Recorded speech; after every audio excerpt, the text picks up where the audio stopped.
الحمد لله وكفى وسلام على عباده الذين اصطفى وعلى آله أولي الكرم والصدق والصفا وأصحابه النجوم والهدى. أما بعد، فقد قال الله تبارك وتعالى في القرآن المجيد والفرقان الحميد: أعوذ بالله من الشيطان الرجيم، بسم الله الرحمن الرحيم. لقد كان لكم في رسول الله أسوة حسنة. وقال تعالى في مقام آخر: اقرأ باسم ربك الذي خلق خلق الإنسان من علق اقرأ وربك الأكرم الذي علم بالقلم علم الإنسان ما لم يعلم. وقال تعالى في شأن عظمة حبيبه المصطفى: إن الله وملائكته يصلون على النبي يا أيها الذين آمنوا صلوا عليه وسلموا تسليما. اللهم صل على سيدنا محمد وعلى آله وصحبه افضل صلواتک وعدد معلوماتک وبارک وسلم. معزز و مکرم حاضرین کرام و سامعین ذوی الاحترام و عزیز طلباء و طالبات، جیسا کہ سیرت النبی صلی اللہ علیہ وسلم کا ہمارا سلسلے وار درس چل رہا ہے، گزشتہ مہینے ہم نے ایک خاص عنوان کے تحت آپ کے سامنے گفتگو کی تھی. وہ عنوان تھا حضرت سیدنا عمر فاروق رضی اللہ تعالی عنہ. یاد ہوگا آپ لوگوں کو، یاد ہے نہیں ہے پچھلے مہینے میں کیا بات ہوئی تھی؟ حضرت عمر فاروق رضی اللہ تعالی عنہ کی سیرت کے بارے میں ہم سماعت کرے تھے. تو آج ہم جیسا تسلسل ہمارا چل رہا تھا، اسی تسلسل کے ضمن میں ہم گفتگو کریں گے. اگر آپ کو یاد ہوگا تو اس سے پہلے کے درس میں ہم نے سیرت النبی صلی اللہ علیہ وسلم میں سے حضور پاک علیہ الصلاۃ والسلام کے بعثت سے یعنی اعلان نبوت سے پہلے کے حالات ہم سماعت کرے تھے. حضور پاک علیہ الصلاۃ والسلام کی 25 سال کی عمر میں آپ کا نکاح ہوا، پھر اس کے بعد 35 سال کی عمر میں ایک واقعہ ہوا.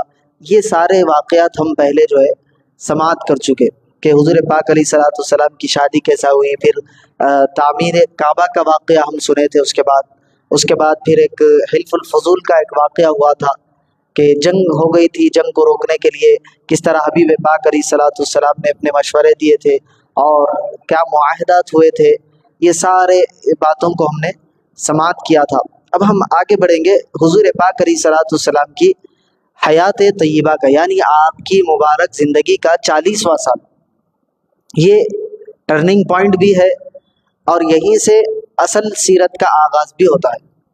یہ تو حضور پاک علیہ الصلاۃ والسلام کی زندگی کے جو 40 برس تھے، آپ لوگوں کو پتہ ہوگا کہ حضور پاک علیہ الصلاۃ والسلام نے نبوت کا اعلان 40 سال کی عمر میں کیا. یہ آپ سب کو معلوم ہوگا نا، حضور پاک علیہ الصلاۃ والسلام نے اعلان نبوت 40 سال کی عمر میں کیا. لیکن بعض حضرات کیا کرتے کہ حضور صلی اللہ علیہ وسلم 40 سال کی عمر میں نبی بنے بولتے. نبی بننا اور نبوت کا اعلان کرنا، یہ دونوں میں بہت فرق ہے. حضور پاک علیہ الصلاۃ والسلام پہلے سے نبی تھے. کب سے نبی تھے؟ خود حضور پاک علیہ الصلاۃ والسلام فرماتے ہیں کہ میں اس وقت بھی نبی تھا جب حضرت آدم علیہ السلام کو ابھی بنایا جا رہا تھا. سب کو معلوم نا، انسان کس سے بنا؟ مٹی سے بنا. تو مٹی کسے آپ کوئی چیز جب بناتے تو مٹی کو تیار کرنے کے لیے اس میں پانی ملاتے. تو حضور بولے کہ ابھی آدم کے جسم کو بنانے کے لیے ابھی مٹی اور پانی ملایا جا رہا تھا، میں اس وقت بھی اللہ کا نبی تھا بولے. تو حضور اعلان کرے 40 سال کی عمر میں، تو اس کا یہ مطلب نہیں ہے کہ حضور 40 سال کی عمر میں نبی بنے. حضور پہلے سے نبی تھے، لیکن اللہ کا حکم 40 سال کی عمر میں ہوا. اور صرف حضور پاک علیہ الصلاۃ والسلام کو نہیں بلکہ بہت سارے انبیاء کرام کے بارے میں آتا ہے کہ 40 سال کی عمر میں انہوں نے اعلان نبوت کیا، ان کو اللہ تعالیٰ کا حکم ہوا. تو یہ اللہ کے حکم سے انبیاء کرام کام کرتے. تو اللہ کا حکم 40 سال کی عمر میں ہوا تو آپ نے 40 سال کی عمر میں اعلان نبوت کیا. اور حضور پاک علیہ الصلاۃ والسلام کی حیات کتنی لمبی ہے، حضور پاک علیہ الصلاۃ والسلام کب سے موجود ہے، اس کے بارے میں ایک حدیث مبارک آتی ہے. وہ حدیث کیا ہے؟ حضرت جابر رضی اللہ عنہ صحابی رسول ہے. انہوں پوچھے ایک مرتبہ کہ یا رسول اللہ صلی اللہ علیہ وسلم، آپ کو اللہ تعالیٰ نے نبوت کب عطا کی؟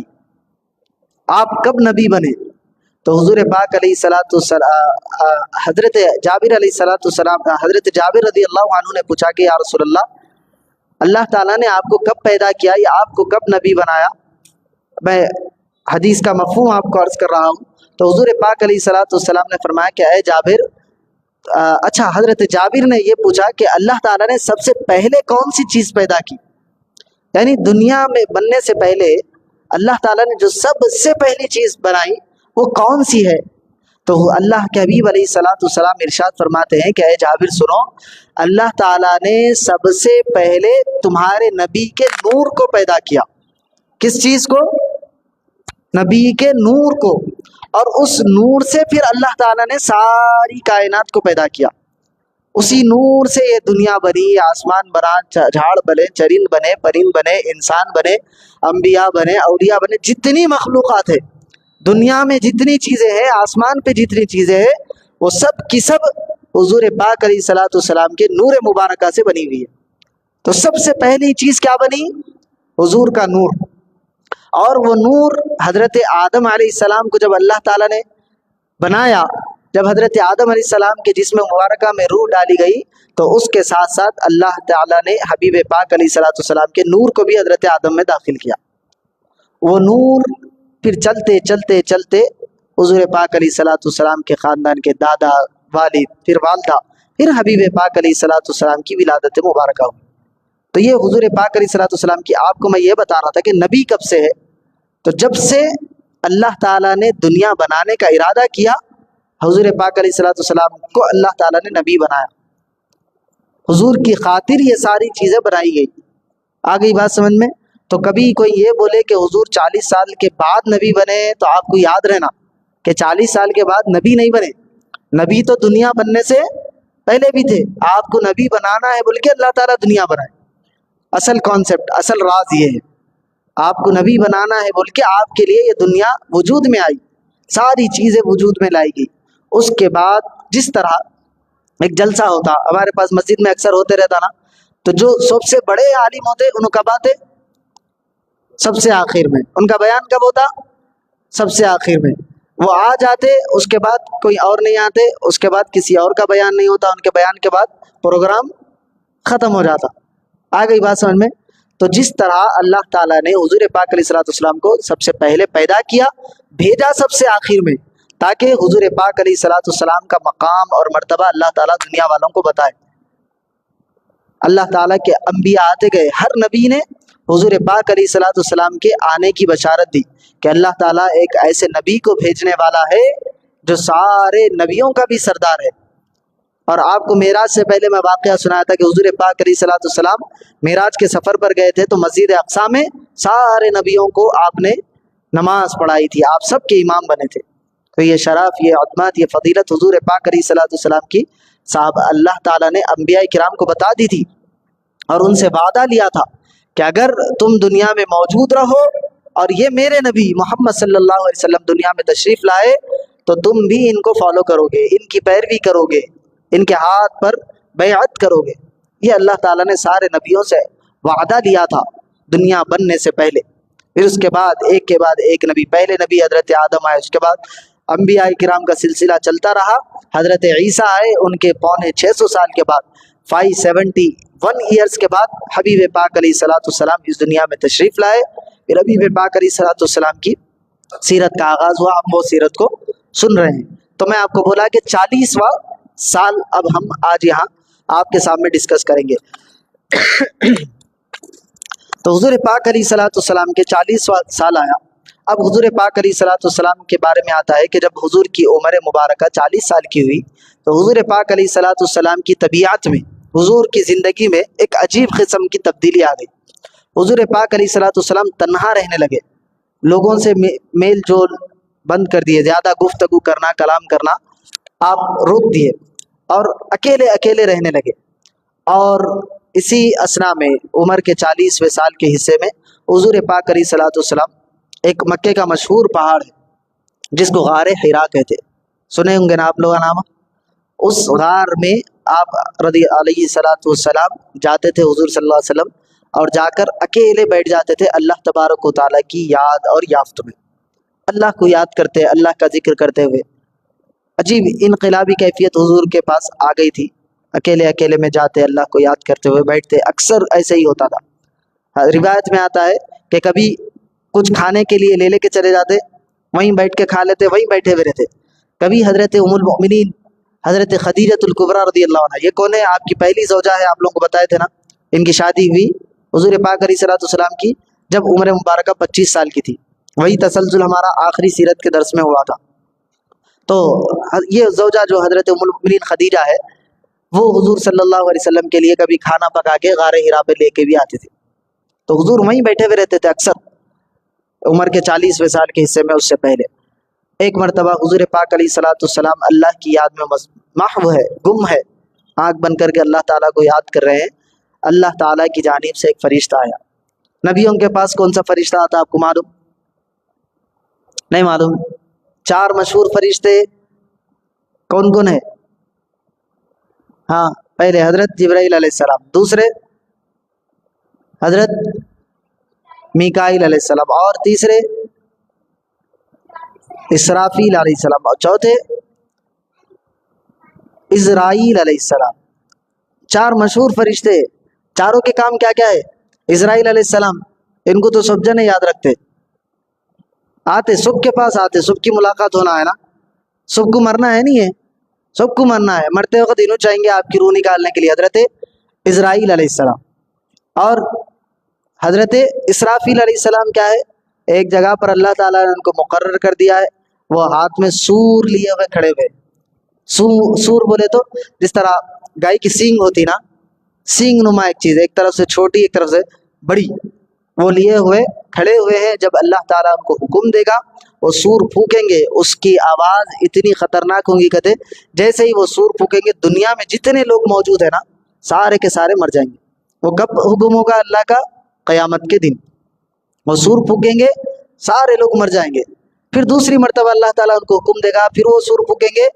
حضرت آدم کے زمانے سے لے کر جب پہلے انسان حضرت آدم آئے تھے، ان کے پاس سے جو آخری سور پھونکے وقت آئے تھے، وہ سارے کے سارے زندہ ہو جائیں گے، اللہ کی بارگاہ میں پہنچ جائیں گے۔ یہ قیامت کا منظر، حضرت اسرافیل سور لے کر کھڑے ہوئے، ان کا کام ہے۔ اور دوسرے ہے حضرت میکائیل علیہ السلام، ان کا کام کیا ہے؟ لوگوں تک کھانا پہنچانا، پانی برسانا، یہ حضرت اسرافیل علیہ السلام کا کام ہے۔ اور پہلے سب سے اولو العزم جن چاروں میں بھی ٹاپ کے حضرت جبرائیل علیہ السلام، ان کا کام کیا ہے؟ اللہ کا پیغام اللہ کے نبیوں تک پہنچانا، وہی کے کام پہ مامور تھے، وہی بولتے اللہ کے کلام کو۔ اللہ کا جو کلام ہے، اللہ نے جو آرڈر دیا وہ لینا آسمان سے اللہ کے پاس سے، اور آ کر زمین پر انبیاء کرام کے پاس پہنچانا، یہ حضرت جبرائیل کی ڈیوٹی تھی۔ تو کون آئے ہوں گے غار حرا میں؟ کون آئے؟ نام بولو۔ حضرت جبرائیل علیہ السلام، 40 سال کی عمر کا حصہ حضور صلی اللہ علیہ وسلم غار حرا میں تشریف فرما ہے، اللہ کی ذکر کر رہے ہیں۔ حضرت جبرائیل علیہ السلام آئے، آ کے حضور پاک علیہ الصلوۃ والسلام کے سامنے کہنے لگے اقرأ، پڑھیے۔ حضور پاک علیہ الصلوۃ والسلام نے فرمایا کہ ما انا بقاری، میں پڑھنے والا نہیں۔ اب یہاں بھی لوگوں کو مغالطہ ہو جاتا، لوگ پریشان ہو جاتے، ما انا بقاری بولے میں پڑھنے والا نہیں، بولے تو یہ لوگ بولتے کہ حضور صلی اللہ علیہ وسلم کو پڑھنے نہیں آتا تھا۔ معلوم سنے ہوں گے آپ لوگ، حضور کو پڑھنے لکھنے نہیں آتا تھا بول کے بولتے لوگ، پڑھنے لکھنے نہیں آتا تھا نہیں، حضور صلی اللہ علیہ وسلم صوفیہ کرام اس کی تشریح کرے تو آپ لوگوں کو اور آگے چل کے اچھا سمجھ میں آتا۔ تو حضور سے پہلی بار بولے انہوں کے پڑھو، بولے تو حضور بولے میں نہیں پڑھتا، سادہ سادہ۔ دوسری بار بولے پڑھی، حضور بولے نہیں پڑھتا۔ تیسری بار کیا کرے؟ حضور کو گلے لگائے، گلے لگا کے تھوڑا دبائے، اس کے بعد بولے پڑھیے، حضور بولے نہیں، پھر اور دبائے، اس کے بعد بولے اقرأ بسم ربک الذی خلق، پڑھیے اس رب کے نام سے جس نے اس دنیا کو، اس کائنات کو، ہم سب کو پیدا کیا، جس نے اس کی تخلیق کی۔ حضور پاک علیہ الصلوۃ والسلام ان کی طرف جب متوجہ ہوئے ہو کر سننے لگے. پھر وہ 5 آیتیں میں جو ابھی خطبے میں پڑھا، اقرأ بسم ربک الذی خلق خلق الانسان من علق اقرأ وربک الاکرم الذی علم بالقلم علم الانسان ما لم یعلم، یہاں تک حضور پاک علیہ الصلوۃ والسلام کے سامنے پڑھے. حضور پاک علیہ الصلوۃ والسلام سن لیے وہ آیتوں کو لے کے. روایت میں آتا ہے کہ حضور پاک علیہ الصلوۃ والسلام وحی کا جو پاور ہوتا نا، وحی کس کا کلام ہے؟ ابھی بولا آپ کو، کس کا کلام ہے؟ اللہ کا کلام ہے. قرآن کس کا کلام ہے؟ اللہ کا کلام ہے نا. یہ قرآن کی آیت ہے نا سورہ علق کی. تو قرآن کی آیتوں کے بارے میں اللہ کیا بولا؟ لا یستوی، اپن سنتے نا لا یستوی اصحابنا، کیا ہے وہ؟ لو انزلنا هذا القرآن على جبل لرأيته خاشعا متصدعا من خشیۃ اللہ. قرآن کی آیتوں کا اللہ تبارک و تعالیٰ کے کلام کی اتنی ہیبت ہے، اتنا اس کا دبدبا ہے، اتنا اس کا وزن ہے کہ اگر ہم پہاڑوں پر یہ آیت کو اتارے، قرآن کی ایک آیت، تو پہاڑ ریزہ ریزہ ہو جاتا ہے. بولے اللہ تعالیٰ پہاڑ کہتے بڑے بڑے رہتے، اور عرب کے پہاڑاں تو بہت مشہور ہے. اپنے جیسے چھوٹے موٹے پہاڑاں نہیں رہتے، وہاں پر کئی میل تک آپ چلے گاڑی میں، پہاڑ ختم ہی نہیں ہوتا، ویسے پہاڑ رہتے. وہ سرزمین والوں کو بولے اللہ تعالیٰ کہ اگر ہم ایک آیت بھی اگر پہاڑ پہ اتار دیتے تو یہ پہاڑ جو ہے ریزہ ریزہ ہو جاتا، پوری ذرات میں مٹی میں تبدیل ہو جاتا. وہ پاور.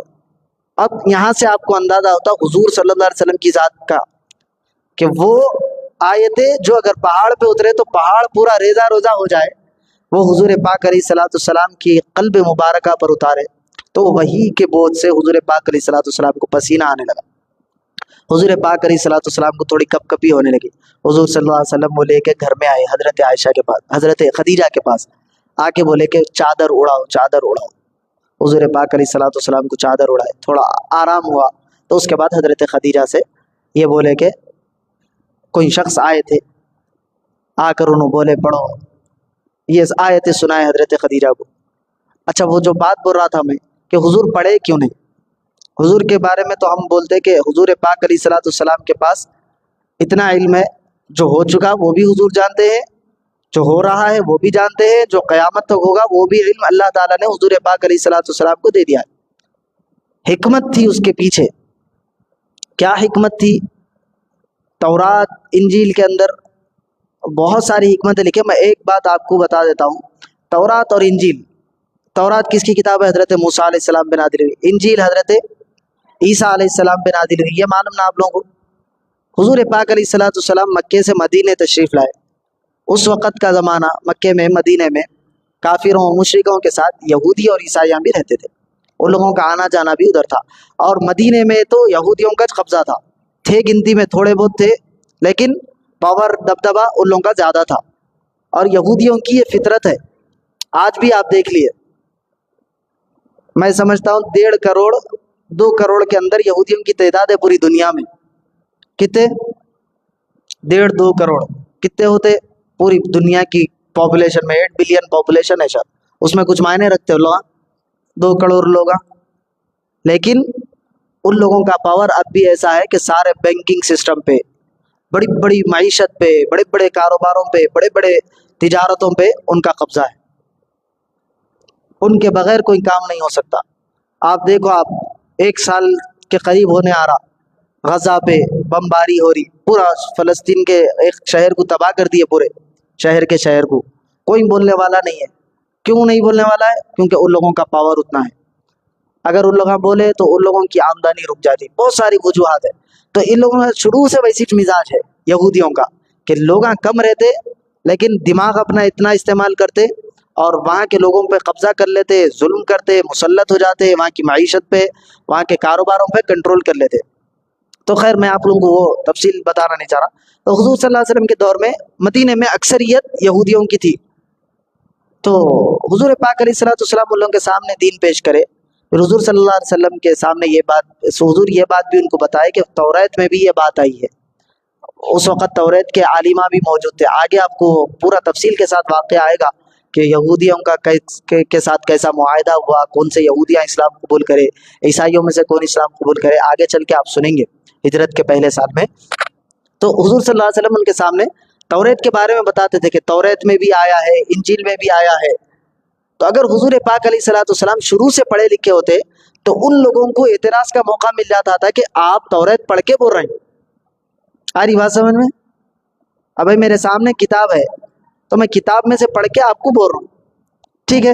ایک کتاب میں دیکھا اس نے آج تک، اس میں سے اگر میں بول رہا ہوں آپ کو، تو وہ ایک کتاب کوئی آپ لکھ لیے، کوئی آپ کلیکٹ کر لیے کہیں سے، وہ لا کے اس میں سے میرے کو پوچھ رہے، اگر میں اس میں سے بولا تو آپ کے لیے پریشانی کی بات ہے نہیں ہے کہ بھائی یہ کتاب تو میرے پاس ہی ہے اور میرے کو وہ کتاب کی لینگویج بھی پڑھنے نہیں آتی، چلو ٹھیک ہے، جرمن زبان میں اور فرینچ میں کوئی دوسری لینگویج میں ہوں گی، میرے کو پڑھنے نہیں آتی، وہ بھی کتاب ان لوگوں کی عبرانی زبان میں تھی، دوسری زبان میں تھی، حضور کو تو پڑھنا آتا نہیں تھا ان لوگوں کے مطابق، لیکن حضور بولتے تھے کہ تمہاری کتاب میں یہ لکھا ہوا ہے، تمہاری کتاب میں یہ لکھا ہوا ہے، اور جو حضور بولتے تھے وہ لکھا ہوا بھی ہوتا تھا۔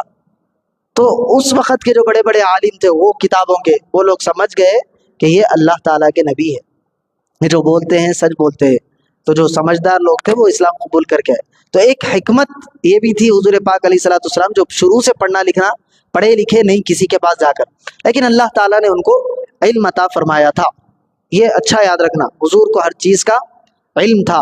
بعض آگے آتا ہے ایک معاہدے کے وقت میں حضور پاک علیہ الصلوۃ والسلام کا نام حضرت علی لکھ دیے محمد الرسول اللہ، تو کافران بولے کہ اگر ہم محمد کو رسول تسلیم کر لے تو ہماری آپ کی جنگش نہیں ہوتی نا بھائی، لڑنے کی وجہ کیا ہے؟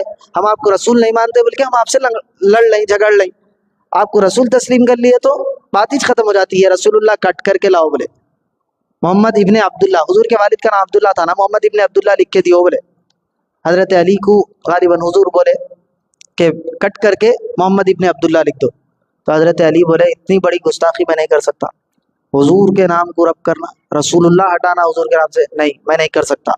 تو حضور پاک علیہ الصلوۃ والسلام خود وہ لیے معاہدہ لے کے وہ مٹائے، رسول اللہ بن عبداللہ حضور خود اپنے ہاتھ سے لکھ کے دی۔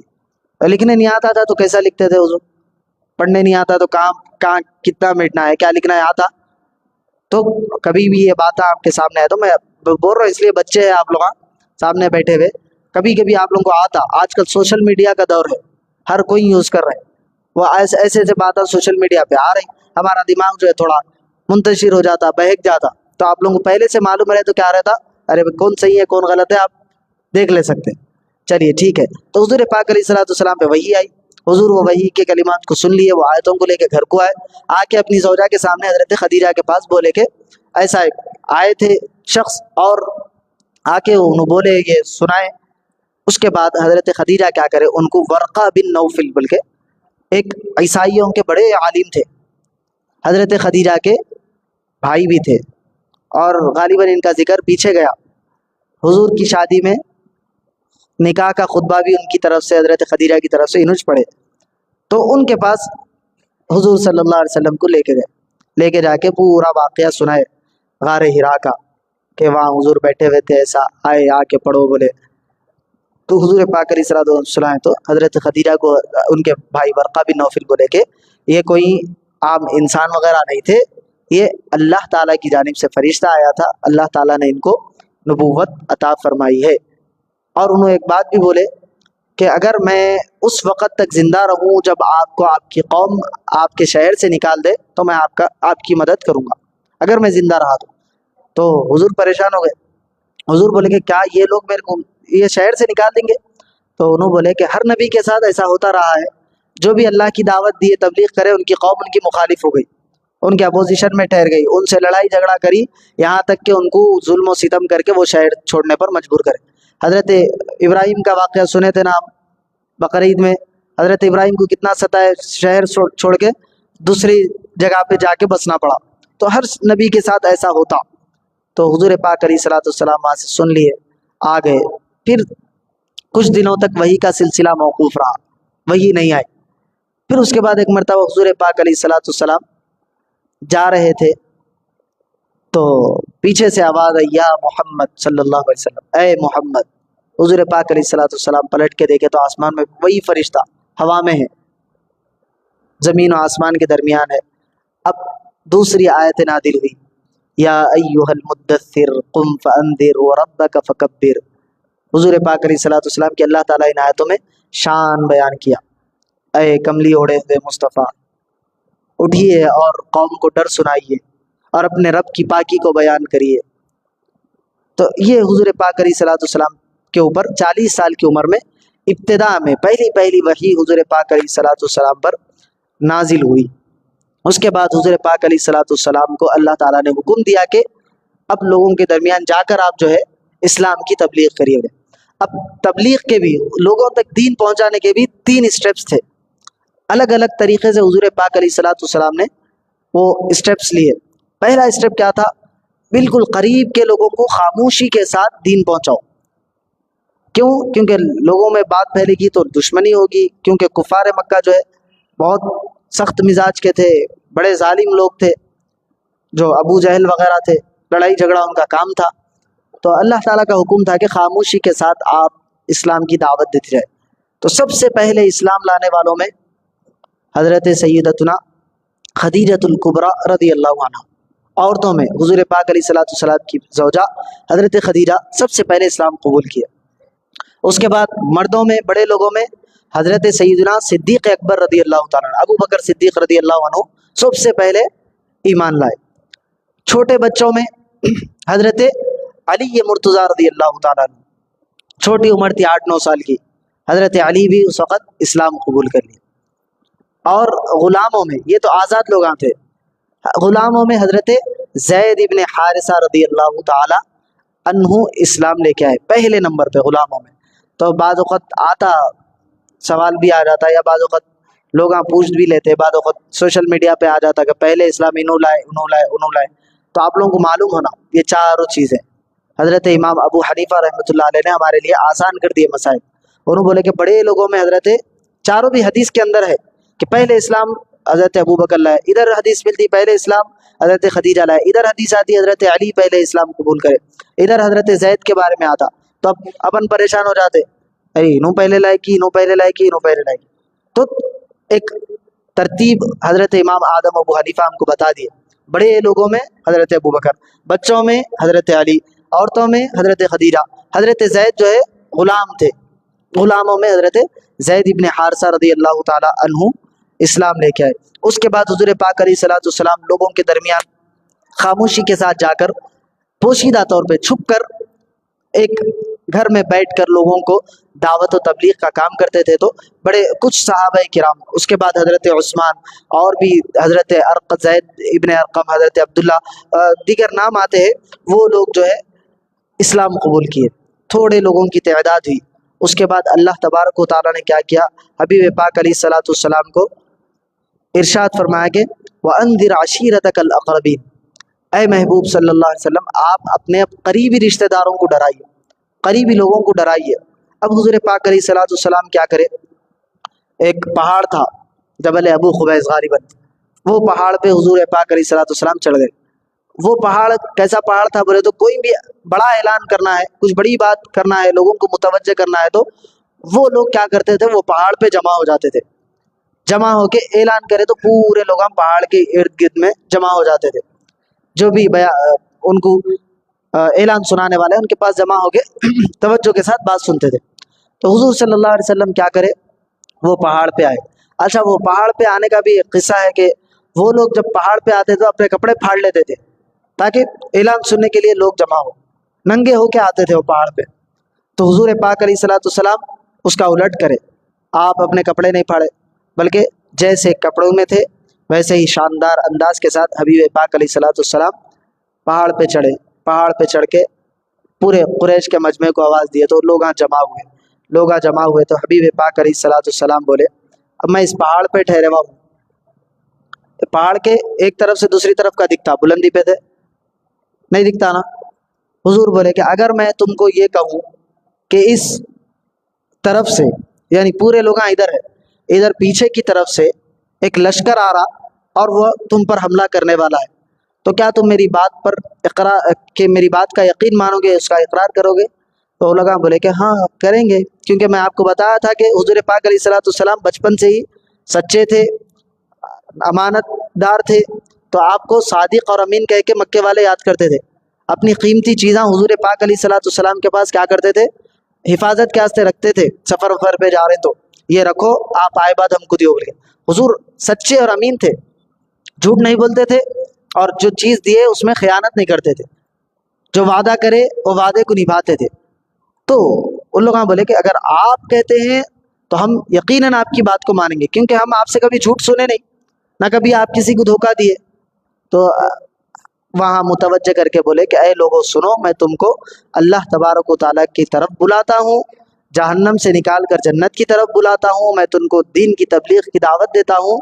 تبلیغ دین حضور پاک علیہ الصلاۃ والسلام کرنے لگے۔ تو ابو لہب جو حضور کا چاچا بھی تھا، آپ کو اس سے پہلے بھی نام گزرا نا، تو ابو لہب اٹھ کر کہنے لگا کہ اے لوگوں سنو، یہ ہمارے دین کے خلاف بات کر رہے ہیں، ایسا کچھ بھی نہیں ہے، یہ ہمارا بھتیجا جو ہے معاذ اللہ پاگل ہو گیا ہے، ایل فیل بولنے لگا۔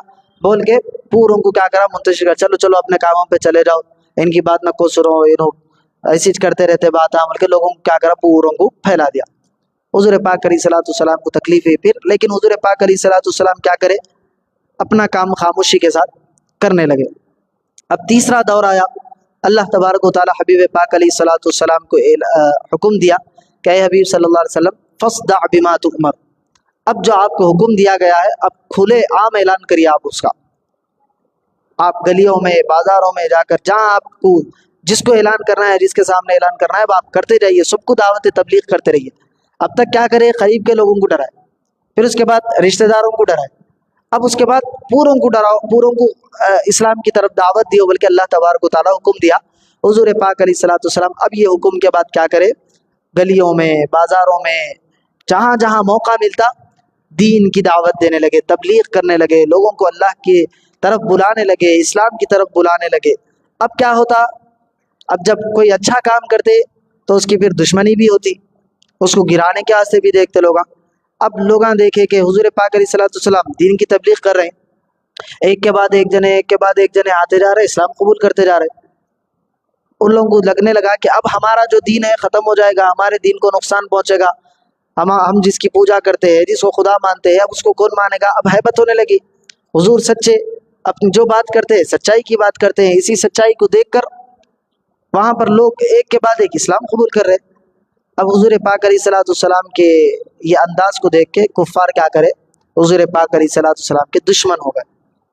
وہی کفار جو آپ کو صادق امین کہتے تھے، وہی کفار جو آپ کے پاس امانتیں رکھا کرتے تھے، اب آپ کے اگینسٹ میں آ گئے، لڑائی جھگڑا شروع کر دیے، گالی گلوچ کرنے شروع کر دیے، تانے کسنے لگے، غیر غلط باتیں حضور پاک علیہ الصلوۃ والسلام کے بارے میں بولنے لگے، یہاں تک کہ حضور پاک علیہ الصلوۃ والسلام کے راستے میں کانٹے بچھانے لگے، جہاں حضور چلے جاتے پیچھے سے جا کر حضور پاک علیہ الصلوۃ والسلام کی شان میں نازیبہ الفاظ کہنے لگے، حضور پاک علیہ الصلوۃ والسلام کو کبھی پتھر برسانے لگے، طائف کے میدان میں آپ پر پتھر برسائے گئے، غیر الغرض بہت سارے حضور پاک علیہ الصلوۃ والسلام کو طریقوں سے ستایا گیا، الگ الگ طریقوں سے، لیکن حضور پاک علیہ الصلوۃ والسلام بھی کیا تھے، ثابت قدمی کے ساتھ آپ اپنا کام کر رہے تھے، اپنے کام کی طرف توجہ کر کے لوگوں کو اسلام کی دعوت دیتے جا رہے، اسلام کی دعوت دیتے جا رہے، ایک کے بعد ایک جو ہے لوگ آتے جا رہے، اسلام قبول کرتے جا رہے۔ ایک مرتبہ کیا ہوا، حبیب پاک علیہ الصلوۃ والسلام کعبے کے سامنے نماز پڑھ رہے ہیں،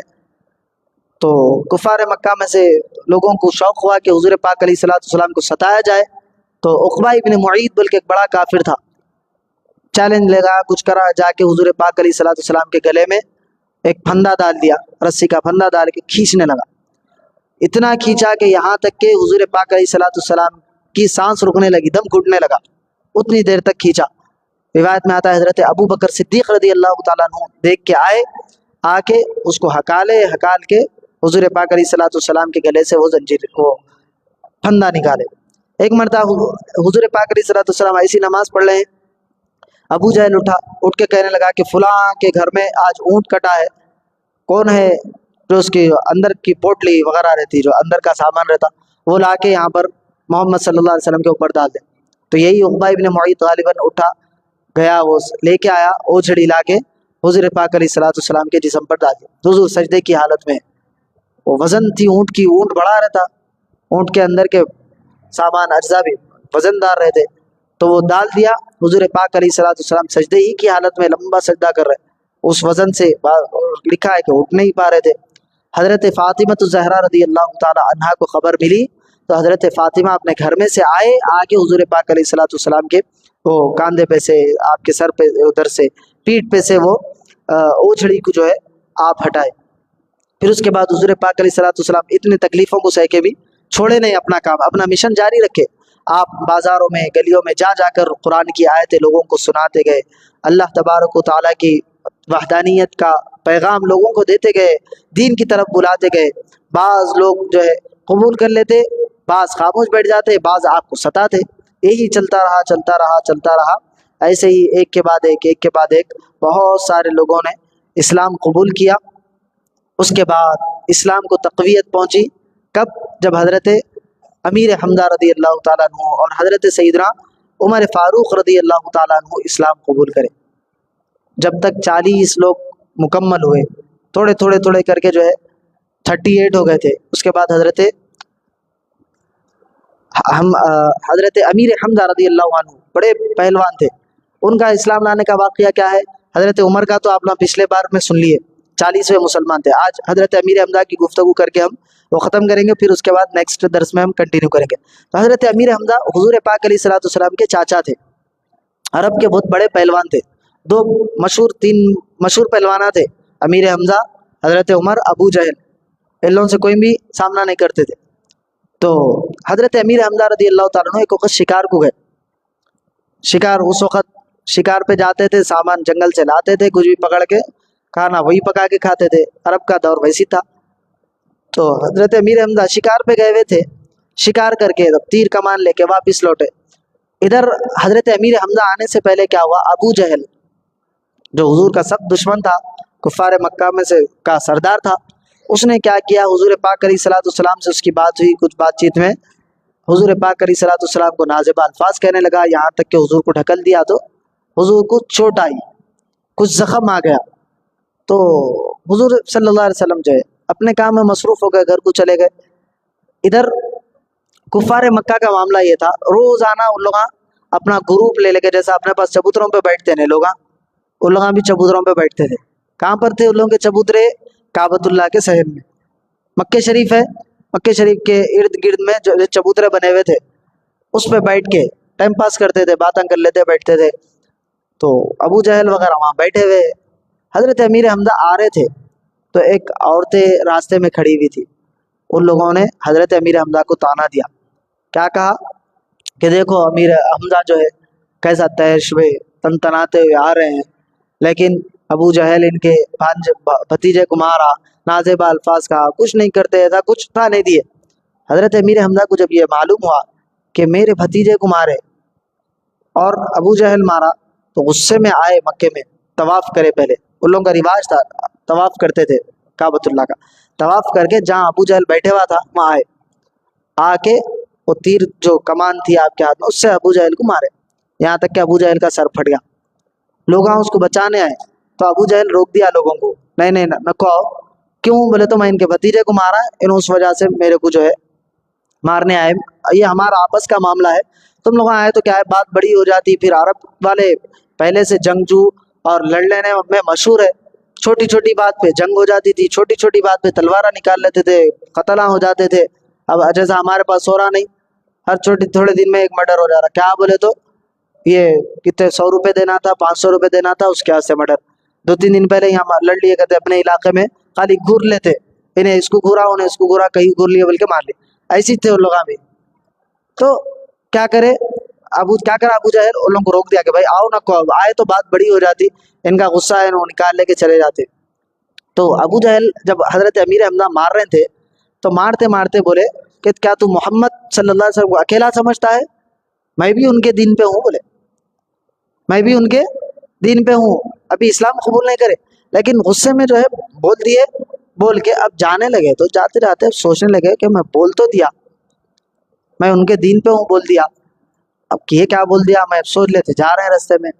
اس کے بعد دوسرے دن یا اسی دن ملاقات ہوئی تو حضور صلی اللہ علیہ وسلم ان کو نہیں، حضور کے پاس آئے حضرت امیر حمزہ، آ کے بولے کہ اے بھتیجے، میرے کو معلوم ہوا کہ ابو جہل تمہارے ساتھ نازیبہ سلوک کرا، تمہارے ساتھ ہاتھا پائی کرا، میرے کو معلوم ہوا تو میں کیا کرا، تمہارا بدلہ لینے کے واسطے گیا، ابو جہل کرے، ابو جہل کا مار کے سر پھوڑ دیا بول کے حضور کو آ کے پورا واقعہ سنانے لگے حضرت امیر حمزہ۔ تو حضور خاموش رہے۔ حضرت امیر حمزہ پوچھے کہ اتنا میں اس کے ساتھ ایسا سلوک کرا کہ آپ کو خوشی نہیں ہوئی کیا، پوچھے۔ تو حضرت امیر حمزہ سے حضور صلی اللہ علیہ وسلم بولے کہ مجھے اس بات سے زیادہ یہ بات خوشی کی محسوس ہوگی، یہ بات سے زیادہ خوشی ہوگی کہ آپ اسلام قبول کر لیں۔ تو اسی وقت حضرت امیر حمزہ رضی اللہ تعالیٰ عنہ کلمہ پڑھ کے اسلام لا لیے۔ اس کے بعد حضرت امیر حمزہ رضی اللہ تعالیٰ عنہ کے بعد حضرت عمر اسلام لائے۔ اس کے بعد حضرت امیر حمزہ رضی اللہ تعالیٰ عنہ ایسے بڑے پہلوان جنگ بدر میں سامنے آ جاتے تھے تو کوئی ان کا مقابلہ نہیں کر سکتا تھا۔ اس کا جنگ احد میں بھی حضرت امیر حمزہ کئیوں کو مارے۔ احد کے میدان میں حضرت امیر حمزہ شہید ہوئے۔ احد کا واقعہ جب آپ کو آئے گا 2 ہجری میں تفصیل کے ساتھ آپ کے سامنے رکھیں گے۔ تو وہ جنگ میں، احد کی جنگ میں، جنگ احد کا نام سنیں نا آپ لوگ، اس جنگ میں حضرت امیر حمزہ رضی اللہ تعالیٰ عنہ کا وصال مبارک ہوا، آپ کو شہید کر دیا گیا۔ بہت پرانی دشمنی تھی، وہ کیسے کیسے واقعات ہوئے وہ آپ کو انشاءاللہ ہم آئندہ کے درس میں۔ تو حضرت امیر حمزہ رضی اللہ تعالیٰ عنہ اس وقت ابتدا میں اسلام قبول کرے، وہاں سے اسلام کو تقویت حاصل ہوئی۔ اس کے بعد 40ویں مسلمان حضرت عمر فاروق رضی اللہ تعالیٰ عنہ بنے۔ اس کے بعد جا کے مکے میں وہ جو میں واقعہ سنا تھا آپ کو، اعلانیہ طور پہ نماز ادا کرے۔ یہ واقعہ حضرت امیر حمزہ رضی اللہ تعالیٰ عنہ کا۔ یہاں تک آج ہم بات کو روکیں گے، انشاءاللہ تعالیٰ آئندہ کے درس میں یہاں سے آگے ہم کنٹینیو کریں گے۔ اللہ تبارک و تعالیٰ سے دعا ہے کہنے اور سننے سے زیادہ ہماری صالحہ کی توفیق عطا فرمائے، حبیب پاک علیہ الصلوۃ والسلام کی سچی پکی محبت عطا فرمائے، حبیب پاک علیہ الصلوۃ والسلام کے اسوہ حسنہ پر عمل کرنے کی توفیق عطا فرمائے۔ وصلی اللہ تعالیٰ وسلم علی خیر خلق سیدنا محمد وعلی آلہ واصحابہ اجمعین، والحمد للہ رب العالمین۔